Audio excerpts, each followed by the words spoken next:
તો આગળ વાત કરીએ તો સુરતમાં વરસાદ બાદ ઉધના વિસ્તારમાં પાણી ભરાઈ ગયા હતા, જેના કારણે વાહન ચાલકોને ભારે હાલાકી વેઠવાનો વારો આવ્યો છે। પાણી ભરાઈ જવાના કારણે લોકોએ પાલિકાની કામગીરી સામે સવાલ ઊભા કર્યા છે। ઉલ્લેખનીય છે કે દર વખતે રોડ પર પાણી ભરાવાની સમસ્યા સર્જાતી હોય છે।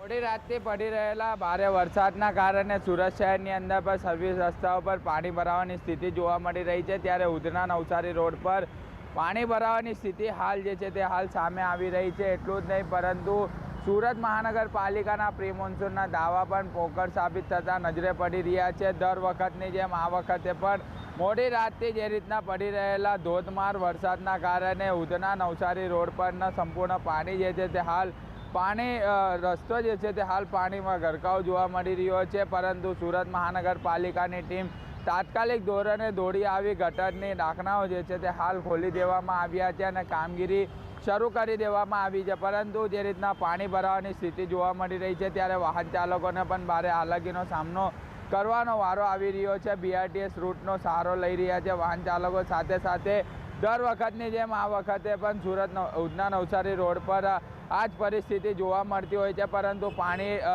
ભરાય નહીં તેનો નિકાલ સુરત મહાનગરપાલિકા પાસે કોઈપણ પ્રકારનો જોવા નથી મળી રહ્યો। ત્યારે ફરીથી વહેલી સવારથી જ આ રોડ પર ટ્રાફિક જામની સ્થિતિ પણ જોવા મળી હતી। અત્યારે પણ કામ ધંધા અર્થે જતા લોકો ટ્રાફિક જામની અંદર ફસાઈ ચૂક્યા છે અને હાલ જોઈ શકાય છે કે પાણી ભરાવાના કારણે સુરત મહાનગરપાલિકાની ટીમ તો પહોંચી ચૂકી છે। બીજી તરફ હાલ ગટરના ઢાંકણા પણ ખોલી દેવામાં આવ્યા છે પાણી તાત્કાલિક નિકાલ થાય તેના માટે। પરંતુ વારંવાર આ સમસ્યા ઉધના નવસારી રોડ પર સર્જાતી હોય પરંતુ પ્રી મોન્સૂનના દાવાઓ પણ ક્યાંક ને ક્યાંક પોકળ સાબિત થતાં નજરે પડી રહ્યા છે અને વારંવારની સ્થિતિ જેવી છે તેવી જોવા મળી રહી છે। હાલ તો કામ ધંધા અર્થે જતા વાહન ચાલકો અથવા તો લોકો ટ્રાફિકની અંદર ફસાતા હોય છે। કેટલાક વાહન ચાલકોના વાહન પણ બંધ પડ્યા હોવાનું હાલ સામે આવી રહ્યું છે। પરંતુ લોકો એક માંગ કરી રહ્યા છે કે આ રોડ પર જે પાણી ભરાય છે તેનો સમસ્યાનો હલ ક્યારે થશે તેવી માંગણી જે છે તે લોકો દ્વારા પણ કરવામાં આવી રહી છે। સાહિદ જગતાપ, GSTV સુરત।